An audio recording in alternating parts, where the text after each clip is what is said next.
kembali lagi di channel YouTube saya Padancang is Live, dan sekarang kita ada di bengkel ANS Sumandari Makassar.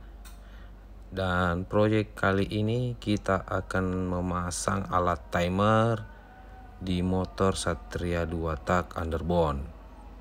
Nah, beginilah bentuk dari alat timer yang kita pasang. Ya, singkat saja dari video ini.